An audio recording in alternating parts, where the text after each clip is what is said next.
Gracias por la oportunidad que nos das de estar aquí, preparando nuestro corazón, nuestra alma, nuestro espíritu, para darnos oídos atentos, para darnos un corazón blando y sobre todo, Señor, para ser receptivos a tu voz. Que lo que hoy hablemos, Señor, nos ayude a crecer espiritualmente. Síguenos edificando, somos tu cuerpo, somos tu iglesia, Señor, somos el edificio donde solamente tú eres el fundamento, Cristo Jesús, y tu palabra, que es viva y es eficaz. Esta tarde, Señor, danos de beber de ese manantial de agua inagotable. Te lo pedimos, amoroso y precioso Dios, en tu nombre. Amén y amén. Muy bien, pues vamos a continuar hablando sobre, para concluir lo que habíamos estudiado sobre los sinópticos. Recordará usted que hablamos sobre los evangelios sinópticos. Les mandé un audio, ¿verdad? Para que usted un video, para que usted lo escuchara, lo estudiara, lo analizara. Y esta tarde vamos a hablar sobre los gnósticos. Usted sabe qué es gnosis, con G, ¿verdad? Gnosis.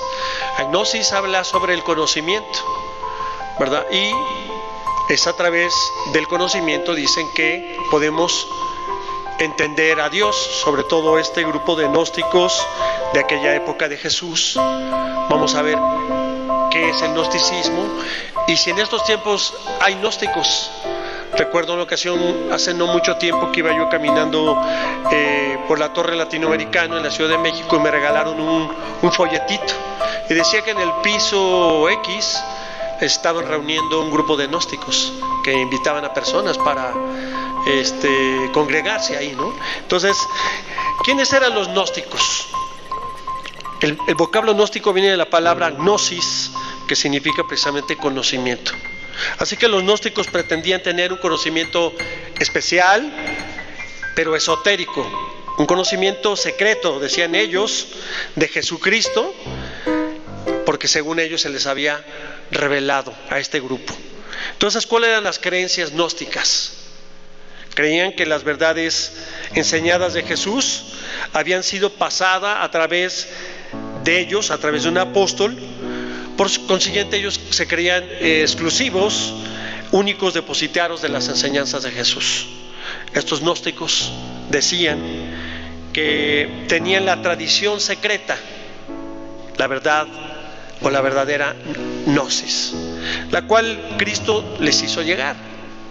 Esto les hacía creer que esas personas pues eran más, según ellos, más espirituales, ¿no? Más espirituales. Y eso sentían ellos, que al ser gnósticos pues entendían todo, comprendían todo. Pero sabemos que Dios no se mueve solamente a través del conocimiento, porque Dios es ¿qué? Espíritu, y para eso tenemos nosotros un espíritu, y el espíritu de Dios se mueve en nuestro espíritu, se comunica no a través de del conocimiento, no a través de la mente, sino a través del alma y del espíritu. Así que en esta doctrina los gnósticos creen que la materia era sustancialmente mala y el espíritu especialmente bueno. Por consiguiente, afirmaban que, siendo así, Dios no podía tocar la materia. Por lo tanto, Él no creó el mundo. Si Dios no podía tocar la materia, pues no podía contaminarse. Enseñaban que Dios había lanzado una serie de emanaciones y cada una de ellas iba más lejos, cada vez más lejos, hasta el grado que la última y la más lejana pudo por fin tocar toda la materia, como si fueran una especie de rayos o de energía, ¿verdad? Por eso algunos dicen que es la energía de Dios. Por ejemplo, los testigos de Jehová pues hablan de la energía, no hablan del espíritu. Dicha emanación dicen que fue la que creó el mundo. Esta forma de pensar los llevó a considerar que cada emanación conocía cada vez menos a Dios, hasta llegar a un punto en que las emanaciones no solo ignoraban a Dios, sino que le eran hostiles, es decir, que le molestaban. Así llegaba a la conclusión de que el Dios creador no solo era distinto al Dios verdadero, sino que lo ignoraba y era activamente hostil.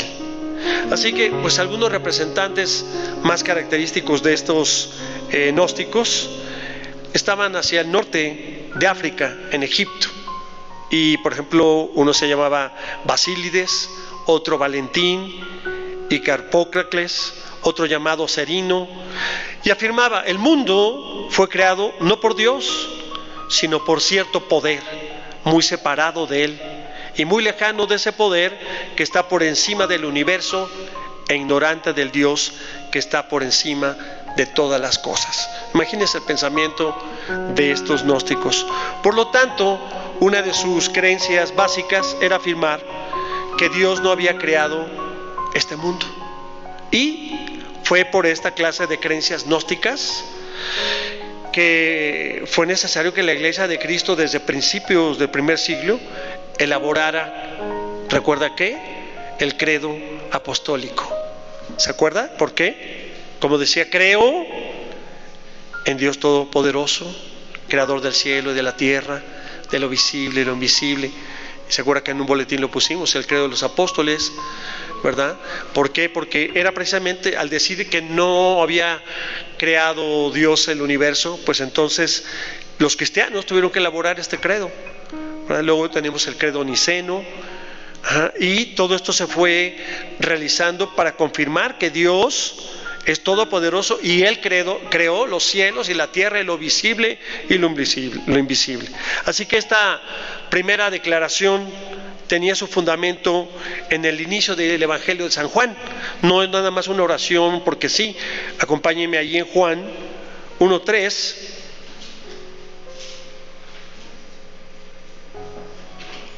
Juan 1:3.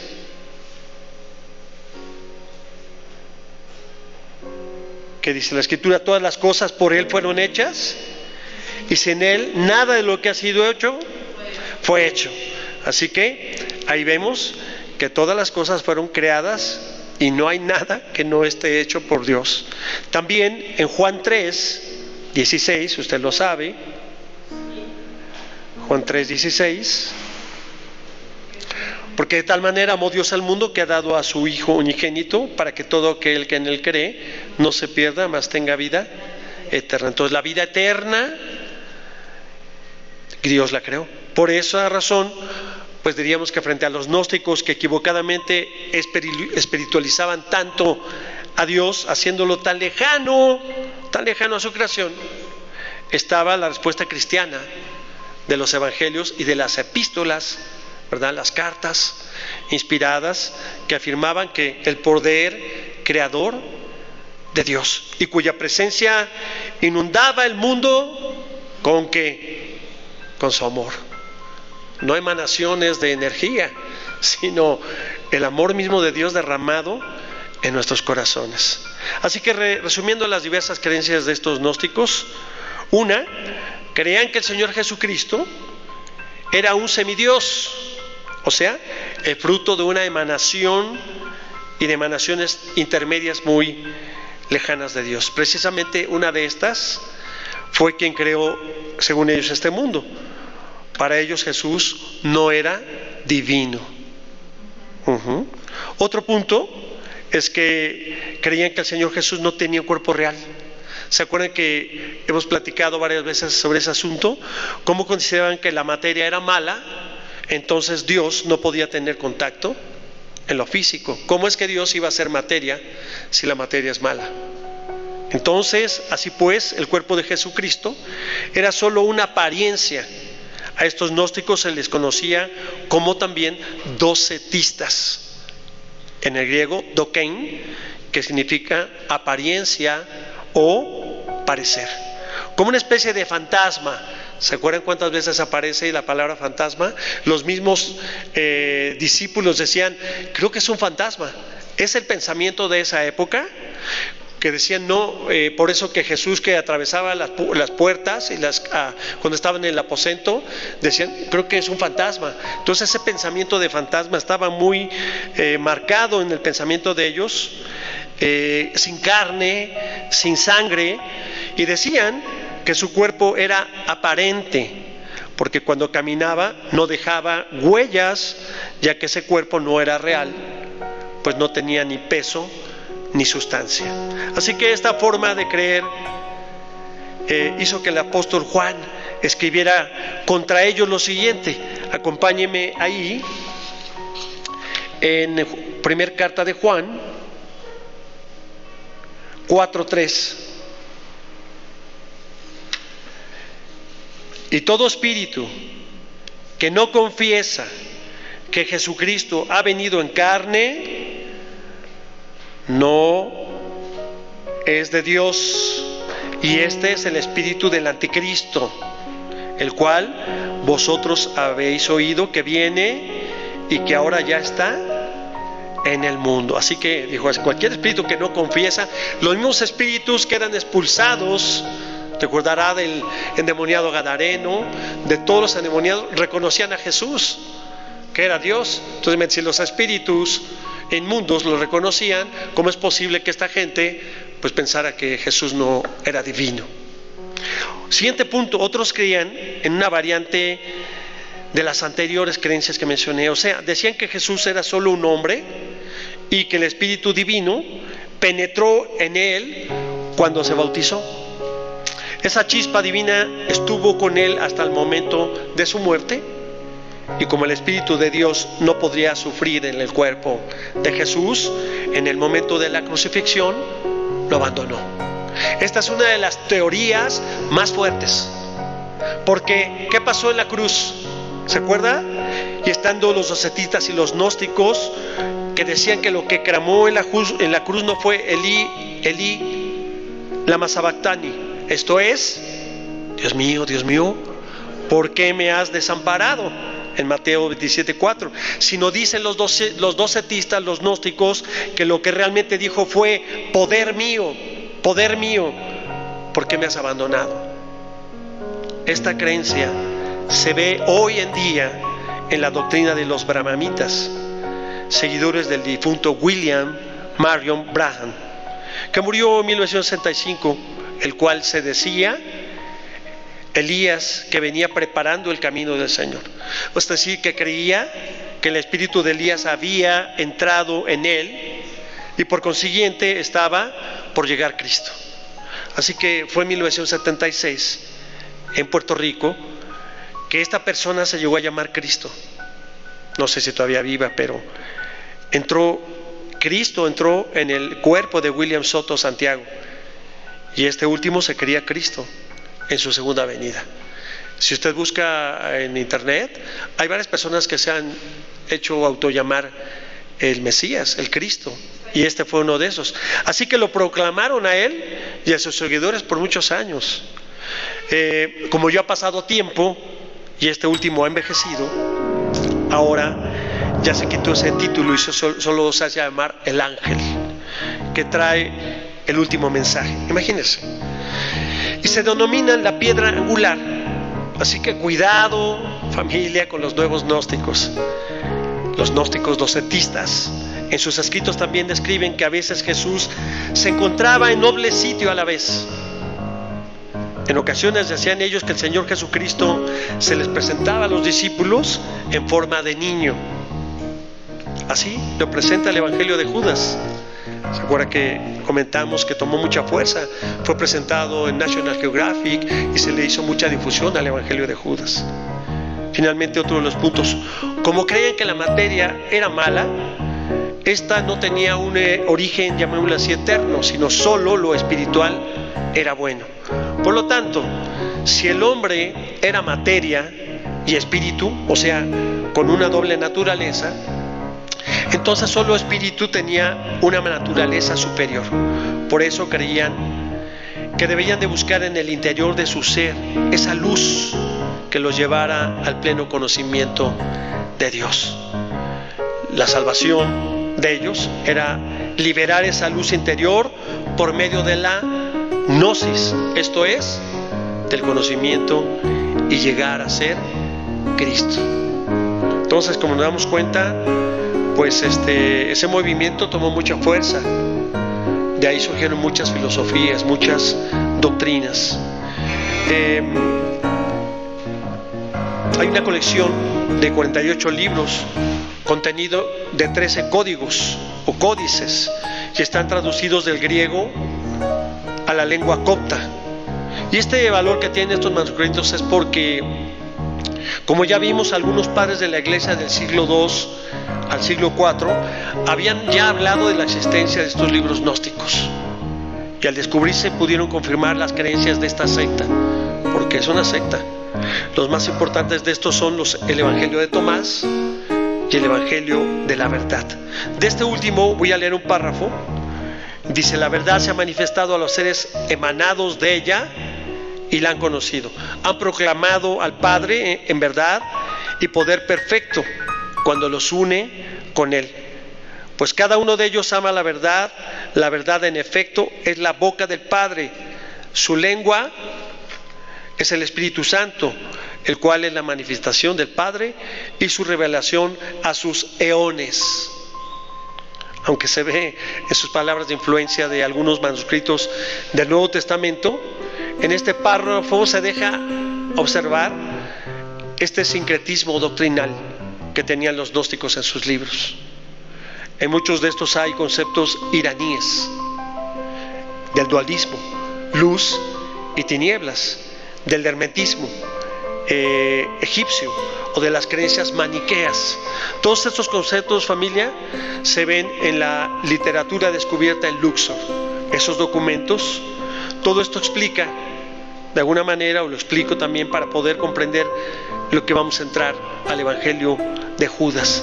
Pues debemos enmarcarlo dentro de este contexto gnóstico y por consiguiente reconocer que era una interpretación errónea y equivocada del verdadero mensaje de nuestro Señor Jesucristo. Así que a veces la gente que se cree muy sabia manipula al ignorante, ¿verdad? Muchos dicen: ¿a poco eso dice la Biblia? Pues como no la lees, como no estudias, pues cree lo que te dice la gente. No, esa persona sabe mucho, pero ¿de dónde lo aprendió? ¿Dónde lo dice? Por eso cuando alguien te dice algo raro, inmediatamente el espíritu se siente uno raro y le digo: oye, ¿dónde dice eso? No, ahí la Biblia dice. Por eso, ¿en dónde? Déjame, te lo busco. Pues no, ya no se aparecen, porque no es cierto que está en la Biblia. Son palabras de hombres de filosofías que han confundido a las personas, y hablaba mi hermana de eso hace rato, ¿no? Pues vamos a entrar al Evangelio de Judas, un evangelio que tomó mucha fuerza y que la gente creyó realmente que era verdadero, pero está considerado dentro de los apócrifos. ¿Quién escribió este evangelio? Sin duda, un miembro de los gnósticos. Y son dos las razones que se tienen para esta afirmación. Primero, es que Judas pues no pudo escribirla. ¿Por qué? Porque antes de que se pusiera en papel los evangelios, que originalmente eran orales, Judas ya se había ahorcado. Entonces no pudo escribir su propio evangelio. ¿Me explico? Y la segunda razón es porque el contenido del evangelio de Judas es claramente el pensamiento gnóstico. Luego sacaron algunas manifestaciones de la viuda de Judas, ¿verdad? Le fueron a preguntar a la señora de Judas. Para fundamentar estas primeras aseveraciones, nos encontramos que Judas, conocido como Iscariote, dicen que probablemente había nacido en Keriyot, es decir, en las ciudades del extremo de Judá. Ahí era Judas, próximo a la frontera de Edom. Por consiguiente, pues Judas fue el único judío y no galileo como los demás discípulos. Fue uno de los 12 elegidos por Jesús, todos lo sabemos, dentro de muchos seguidores, porque acuérdense que primero había muchos seguidores, y de todos esos el Señor tomó a 12 para hacerlos apóstoles enviados, para que estuvieran con Él y enviarlos a predicar. Acompáñenme en Marcos 3, 14. Dice: y estableció a 12 para que estuviesen con Él y para enviarlos a predicar. Así que tal parece que al principio de la vida ministerial de Judas, pues había sinceridad en él, al principio, al grado de que le dieron a encargar la tesorería ¿no? Había tenido pues simpatía y todos han dicho, pues él se ve como que es muy honesto, ¿no? Pero quizá lo más grave fue la frustración y desconcierto que vino a su corazón al ver que Jesús no quería aceptar ser rey terrenal. Dijo, mi reinado no es de este mundo. ¿Por qué? Porque él ya era rey. Él ya era rey, entonces no necesitaba tener, vamos a leerlo en Juan 6, 14 y 15. Aquellos hombres entonces, viendo la señal que Jesús había hecho, dijeron, este verdaderamente es el profeta que había de venir al mundo. Pero entendiendo Jesús que iba a venir para apoderarse de él y hacerse rey, volvió a retirarse al monte solo. Y luego el tremendo sermón que todos conocemos de Jesús en la sinagoga de Capernaum, donde muchos de los discípulos lo dejaron. ¿Se acuerda usted? Ahí mismo vamos a leer Juan 6, 60 al 64. Dice estas cosas, 59, y estas cosas dijo la sinagoga, enseñando en Capernaum. Al oírlas, muchos de sus discípulos dijeron, dura es esta palabra, ¿quién la puede oír? Sabiendo Jesús en sí mismo que sus discípulos murmuraban de esto, les dijo, ¿esto os ofende? Pues que vieres al Hijo del Hombre subir a donde estaba primero. El Espíritu es el que da vida, la carne para nada aprovecha. Las palabras que yo os he hablado son espíritu y son vida. Pero hay algunos de vosotros que no creen, porque Jesús sabía desde el principio quiénes eran los que no creían y quiénes le habrían de entregar. Increíble, ¿no? Porque uno se pregunta, ¿cómo no se habrá dado cuenta Jesús de Judas? Que le encantaba la lana y que era medio tranza y que al final de cuentas lo iba a traicionar. Pues claro, Jesús ya sabía quién era Judas. Aún así, le dio la oportunidad de cambiar. El Señor nos conoce a cada uno de nosotros y nos mandó a llamar. Y a pesar de que nos conoce y sabe cómo somos, pues nos ha dado todo, la salvación, y nos da, como cuando cada uno de ustedes pasó a orar, cosas inmerecidas. El Señor sabe que tenemos debilidades, el Señor sabe nuestras necesidades, por supuesto, pero nos da igual de oportunidad que a Judas y a los otros. Así que muchos de sus discípulos a partir de ese momento lo dejaron. ¿Se acuerdan cuando también dijo Jesús, el que no bebe mi sangre, el que no come mi sangre, no puede ser mi discípulo? Tomad, come. Tú dije, no, pues este es un caníbal, ¿cómo vamos a comer su sangre y comer su cuerpo? Y muchos se fueron. Y le dijo, ¿ustedes también se quieren ir? No, ¿qué dijeron? ¿A dónde iremos, Señor, si solamente tú tienes palabras de vida eterna?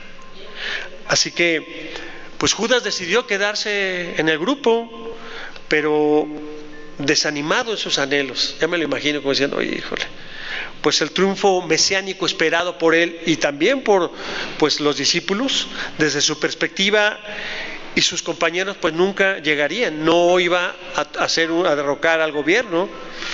Así que no alcanzó a contemplar que la felicidad no estaba en las ambiciones terrenales, sino solo por medio del sacrificio de Cristo. Aquel que no lo entiende, el cual, según también el profeta Isaías, nos salvaría de nuestros pecados. Y usted lo puede leer luego todo Isaías 53. Fue entonces que al llegar los días de la Pascua final, los sentimientos más íntimos de Judas empezaron a aflorar. Evangelio de Juan 12, 1 al 8. 6 días antes de la Pascua, vino Jesús a Betania, donde estaba Lázaro, el que había estado muerto y a quien había resucitado de los muertos. Y le hicieron allí una cena. Marta servía y Lázaro era uno de los que estaban sentados a la mesa. Ya había resucitado Lázaro. Entonces María tomó una libra de perfume de nardo puro, de mucho precio, y ungió los pies de Jesús y los enjuagó con sus cabellos. y la casa se llenó del olor del perfume. Y dijo uno de sus discípulos, ¿quién? Judas Iscariote, hijo de Simón, el que le había de entregar: ¿por qué no fue este perfume vendido por 300 denarios y dado a los pobres?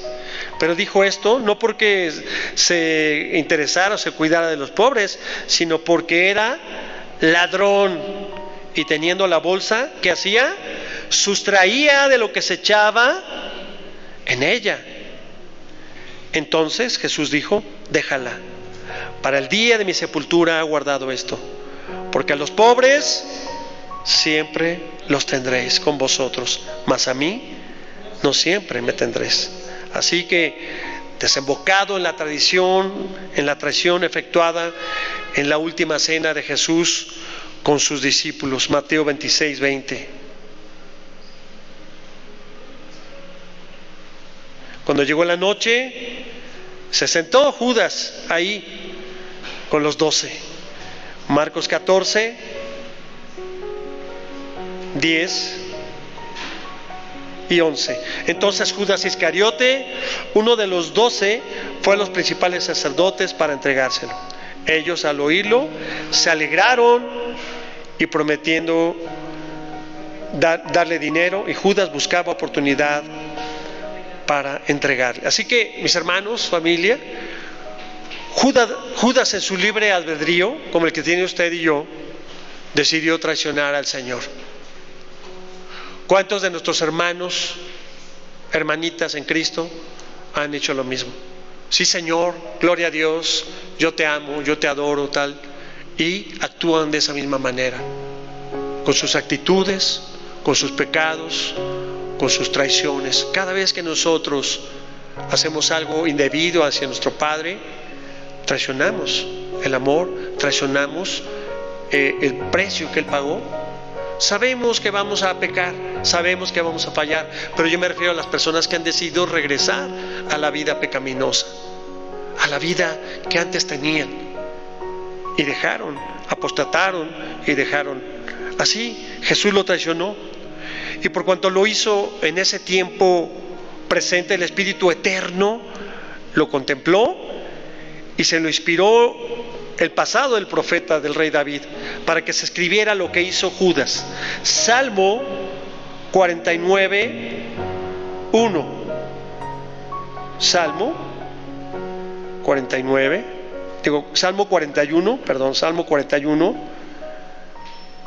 9. Salmo 41, 9.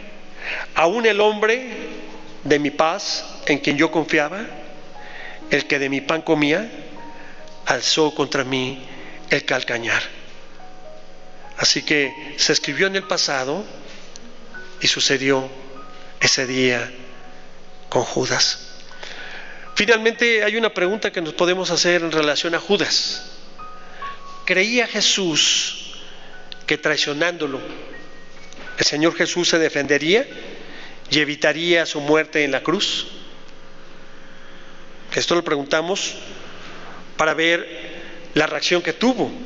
Pues vemos que su decisión de traicionar a Jesús, al cual había seguido por 3 años, lo hizo arrepentirse. ¿Judas se arrepintió?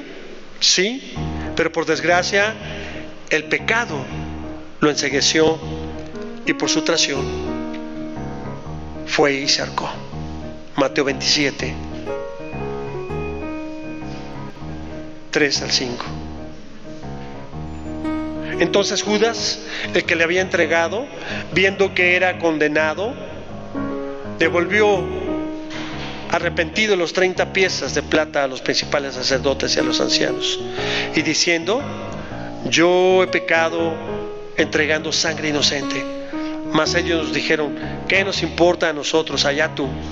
Y arrojando las piezas de plata en el templo, salió y fue y se ahorcó. Así que por tal motivo, pues él no pudo haber escrito lo que se lee en el Evangelio de Judas. ¿Cuál es la historia de este manuscrito? ¿Cómo fue que apareció este manuscrito tan buscado por los historiadores? Todavía, miren, en el año 1969, pues no es tan lejano. En la enciclopedia de la Biblia editada en Barcelona se decía sobre el Evangelio de Judas lo siguiente: el Evangelio de Judas, por los testimonios de San Irineo y San Epifanio, conocemos la existencia de este apócrifo, cuyo uso solo está reservado a los cainanitas o cainitas, la secta más libertina de los gnósticos, que veían en Caín la personificación de la más alta potencia. Y es así, porque el libro Adversus Aerces, contra los herejes se llama, de este antiguo padre de la iglesia, Irineo de Lyon, del siglo II, escribe lo siguiente: ellos declaran que ellos declaran que Judas, el traidor de Jesús, está bien al tanto de estas cosas, y que solamente él conocía la verdad como ningún otro, de llevar a cabo el misterio de la traición. Han producido una historia ficticia de este género que han llamado el Evangelio de Judas. Esa fue una de las corrientes, y no sé si usted lo ha escuchado, de los detractores de Jesús, que decían que Judas se había puesto de acuerdo con Jesús unas semanas antes para que lo entregara, y que así se pudiera cumplir la profecía que hay en el Salmo. Entonces dicen que esto fue arreglado. Yo me pregunto, pues, si estaría usted dispuesto a morir por alguien que no es Dios, que es su amigo, para decir: mira, vamos a hacer toda la pantomima, vamos a prepararnos y yo me voy a ir a ahorcar. Pues como que no suena lógico, ¿no? Entonces, como ve, este manuscrito solo se conocía por referencias en los escritos partísticos del siglo II al siglo IV después de Cristo. Luego, entonces, el hallazgo de su descubrimiento es parecido, recordará usted, al descubrimiento de los rollos del Mal Muerto en 1947. Hablamos de los rollos de Qumran, que ya platicamos de ellos. La historia dice que un campesino, así como John Smith, ¿verdad?, que dice que se le apareció un ángel y le entregó nuevos libros, así, un campesino por 1978 buscaba tesoros o joyas en unas cuevas en el desierto, en el Inmiya, que se encontraba junto al río Nilo en Egipto, y solamente encontró huesos muertos y al lado de ellos una caja de piedra.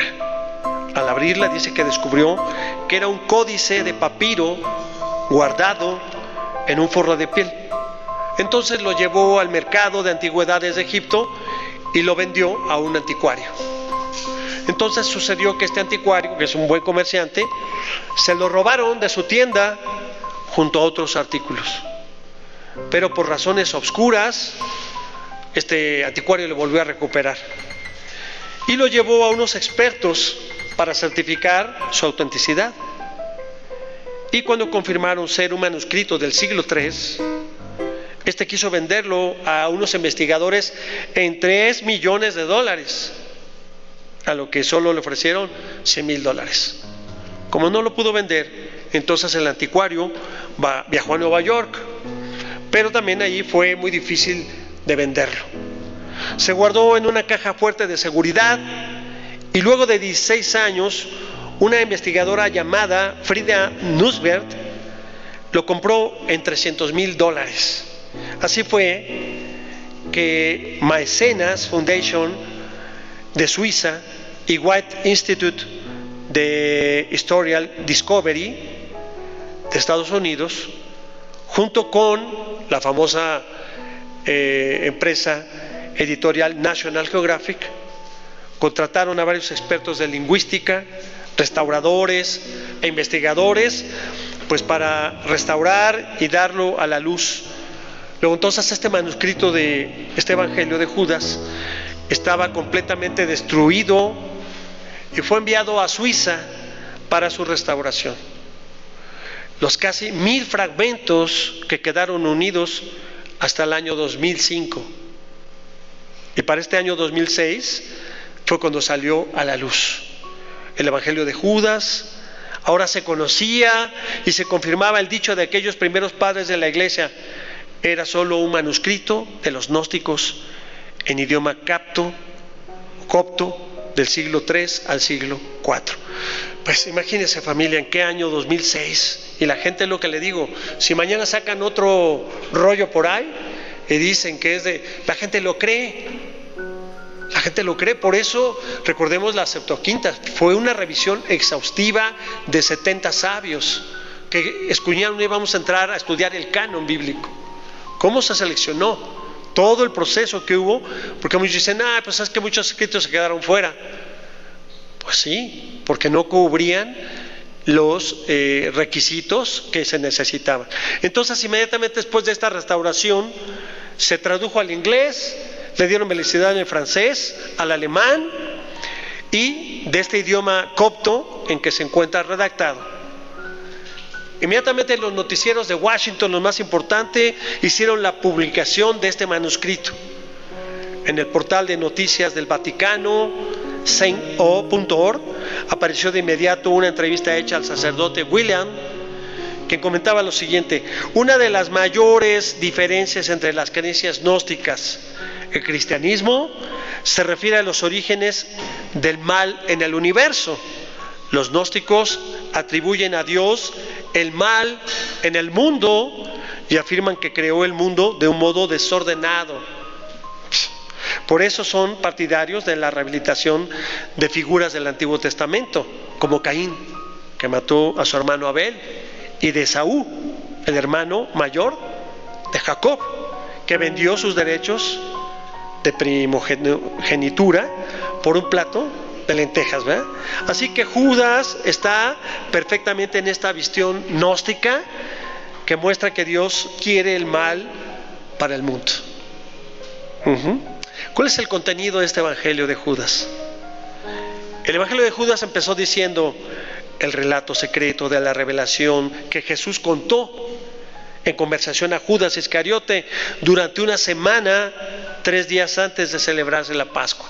Lo que yo les venía diciendo, como si hubiera Jesús hecho un complot para su propia muerte.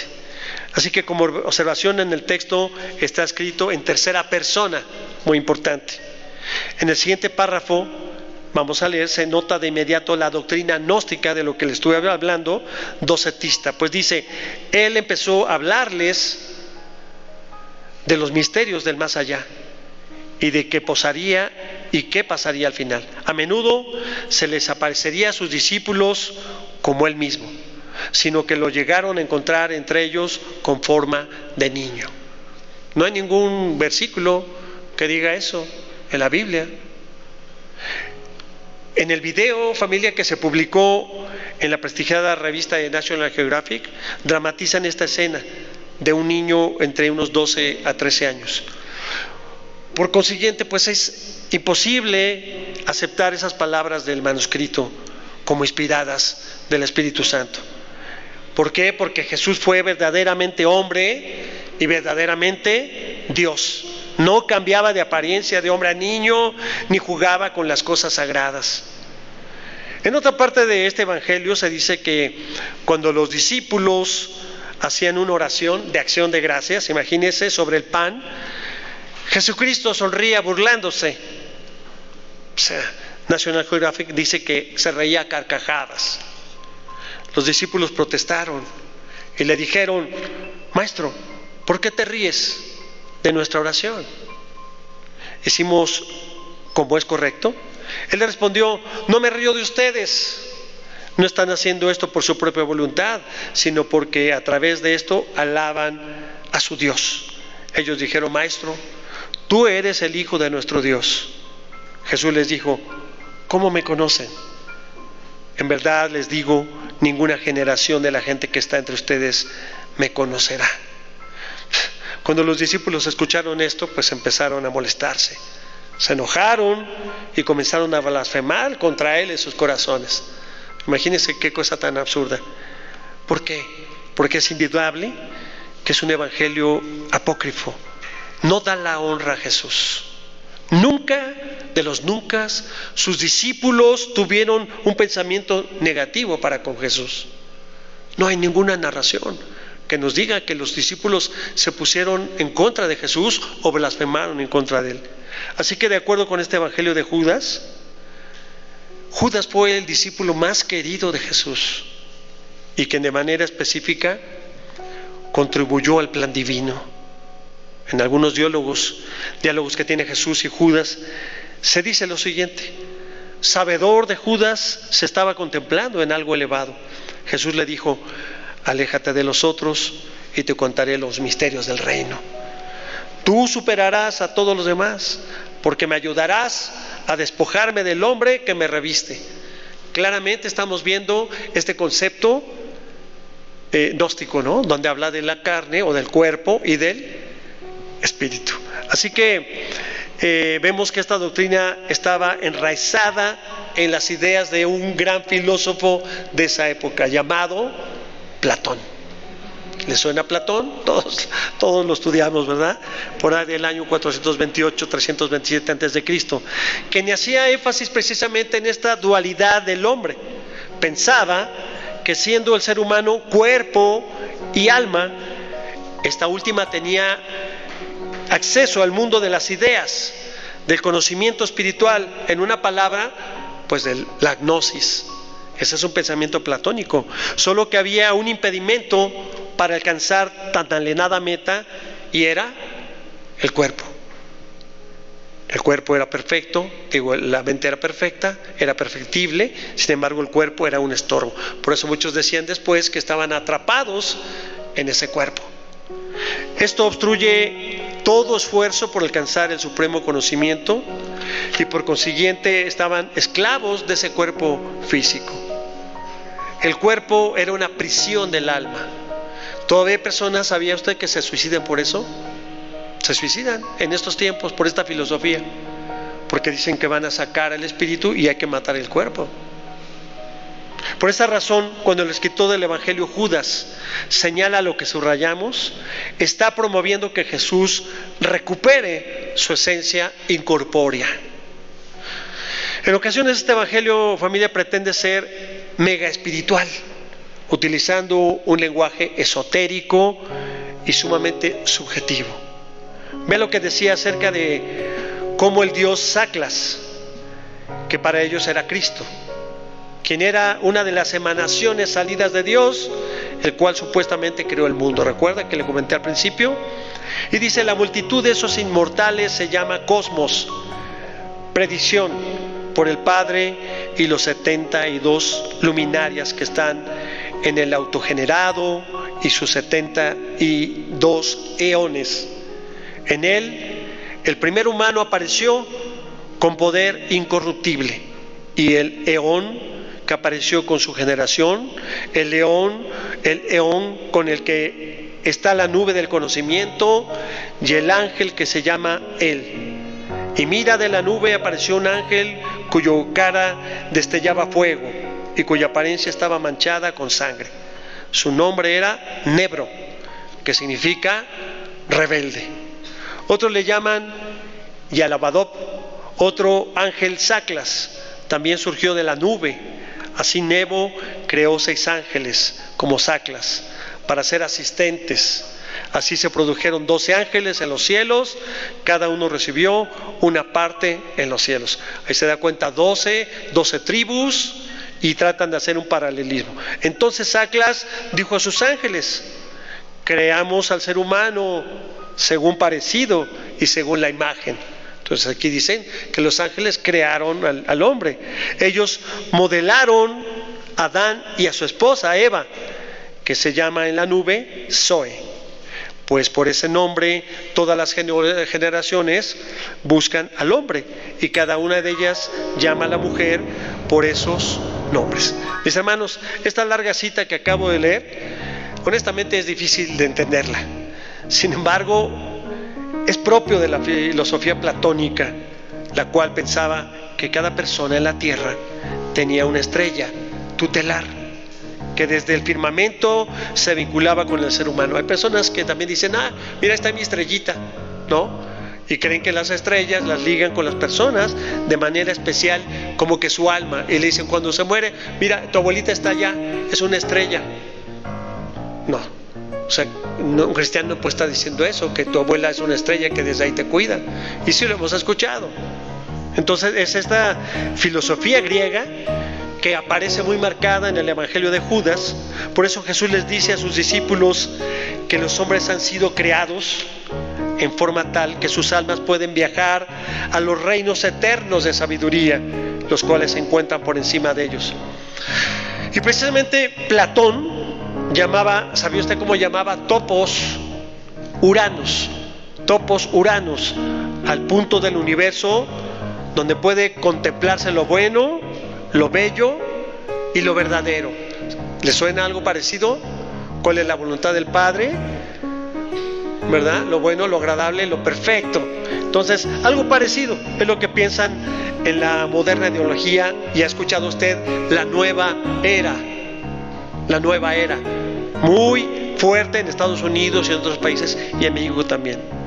Cuando habla de los viajes astrales, dicen que cuando el hombre duerme y cae en meditación trascendental, su cuerpo astral sale de su cuerpo físico y se remonta a las alturas donde los maestros ascendidos les enseñan a revelaciones, para que cuando regresen a su cuerpo astral, a su cuerpo físico, trae un conocimiento nuevo y logra la iluminación. Lo hacen muchos los que se dedican a hacer regresiones y a hacer que flotes y que levites. Todas esas son doctrinas demoníacas, familia. Nosotros teníamos aquí una hermana que se dedicaba a cosas de energía, sanidad de energía, y muchos dicen, no, es que esa energía, y yo cuando la voy a hacer oro y le pido al Espíritu Santo. No, eso no tiene nada que ver. No necesita el Espíritu Santo que hagas tú y le pongas alguna cosa. Es suficiente el Espíritu Santo como para que tengas que estar haciendo alguna cosa de la energía y buscando cosas astrales y de las... No confundamos. Y por eso hay cristianos que dicen, no, vengo de yoga.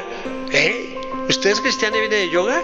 Los cristianos no practican yoga, porque la yoga es una cuestión de meditación, y aparte de meditación, todas las posiciones de la yoga son de diosas hindús. Todo. Yo no digo que usted no medite, pues medite en la palabra, ¿no? Como que para qué se va a poner usted ahí media hora ahí a levitar. Pues hable con Dios, póstrese. Mis hermanos, el pueblo está confundido. Es sorprendente ver y entender que estas formas platónica, gnóstica de la nueva era están desembocado, escúcheme, en algunas teologías carismáticas del cristianismo evangélico actual. Repito, las formas platónica, gnóstica de la nueva era están infiltradas en las teologías carismáticas del cristianismo evangélico. Así es. Una de las nuevas revelaciones que tienen estos grupos evangélicos es hablar de un conocimiento revelado. Es que Dios me reveló, Dios me habló y Dios me reveló. Mis hermanos, todo está revelado en la palabra. Apocalipsis significa revelación. Ya está todo revelado. No hay nadie que venga a decirnos cosas nuevas que no estén en la palabra. Cuidado. Bajo la concepción de la expresión rema. ¿Ha escuchado usted el rema? Y algunos pastores lo dicen. Dicen que el creyente puede tener una revelación especial. Piensa que cuando alguien lee la Biblia solo ve el logos, ¿verdad? O sea, un concepto literal, superficial. Pero si logra tener un rema, entonces tendrá una palabra revelada de Dios para él. Por eso hay nuevos apóstoles y profetas en las iglesias. Como se ha metido el espíritu de error en los círculos evangélicos, familia. Finalmente el evangelio de Judas termina así. Los sumos sacerdotes murmuraron porque se había ido al cuarto de invitados para orar.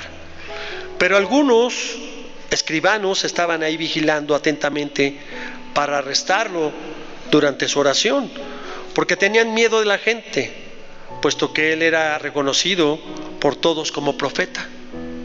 Se acercaron a Judas y le dijeron, ¿qué estás haciendo aquí? ¿Tú eres discípulo de Jesús? Judas les contestó como ellos expresaban, y él recibió dinero y se los entregó. El evangelio de Judas termina con el acto de su traición, todos sabemos. Y como ya dijimos con antelación, el personaje real llamado Judas Iscariote tuvo el libre albedrío, familia, para hacer lo bueno o hacer lo malo, para hacer lo correcto. Y el Señor nos dice todos los días lo mismo: he aquí está la vida y aquí está la muerte. Obedeces o desobedeces, no hay vuelta. Judas tuvo la misma oportunidad, lo hizo y él decidió su futuro. Por esa razón se escribió Salmo 41:9: uno que come conmigo levantó contra mí su calcañar. En el afán por querer justificar esta terrible acción, los gnósticos, ¿qué creen que quisieron hacer? Pues dar una nueva visión de la acción del traidor, y quisieron hacerlo un héroe. Entonces, pues estamos en los últimos tiempos, iglesia, y Satanás, junto con sus demonios, espíritus de error, seguirán atacando a Cristo y a su iglesia.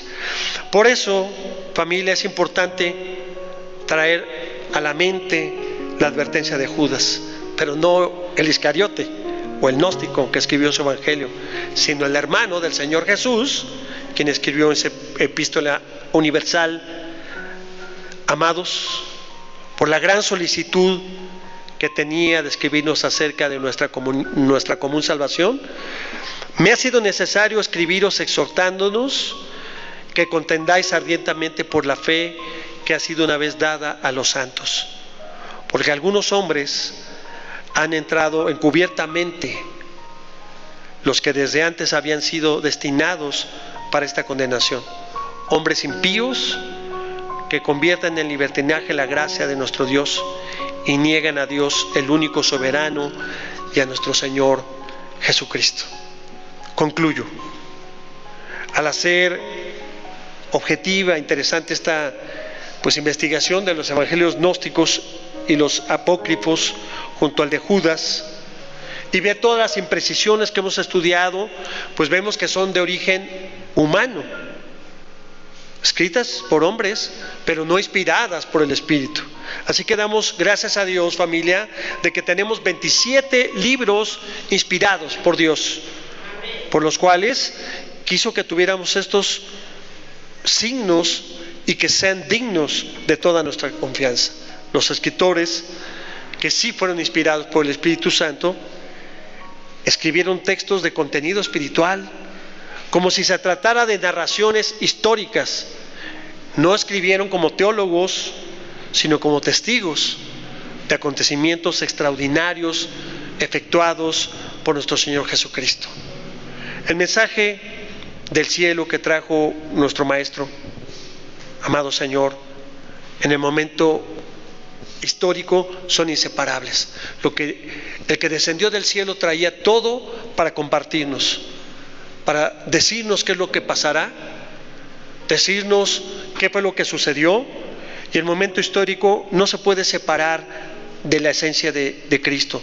Por eso es que tiene un valor incomparable. Se puede decir que los evangelios apócrifos y sus historias grotescas pues le dan todavía más valor a los evangelios, a las cartas, a los libros inspirados del Nuevo Testamento. Además, pues que al penetrar en el contenido de este evangelio de Judas, pues también alcanzamos a ver que la luz de su contenido pues ilumina un aspecto de la desviación que están sufriendo algunos grupos cristianos.